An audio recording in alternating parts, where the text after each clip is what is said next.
मित्रांनो, महाराष्ट्रातील प्रसिद्ध अशी बावधन बगाड यात्रा तुम्ही कधी पाहिलाय का? तुळसी कोमल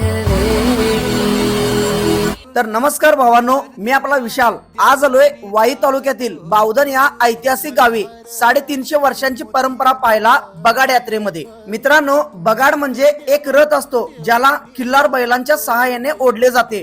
नवस बोललेल्या व्यक्तीला तो नवस फेडण्यासाठी रथाच्या शिडाला बांधतात आणि काशीनाथांचे चांगबल या गजरात लाखोंच्या गर्दीमध्ये हा रथ ओढतात। हा क्षण पाहताना मित्रांनो अक्षरशः डोळ्याचे पारणे फिटते। बावधन या ऐतिहासिक गावी होळी पौर्णिमेला गावातील भैरवनाथ मंदिरामध्ये कौल लावून बगाड्याची निवड केली जाते। महाराष्ट्राची संस्कृती, परंपरा आणि वैभव जपणारी बावधनची ही ऐतिहासिक बगाड यात्रा तुम्ही पाहिलाय का? तर कमेंट करून सांगा आणि अशाच नवीन व्हिडिओसाठी मला आत्ताच फॉलो करा। बोला काशीनाथांचे चांगबल।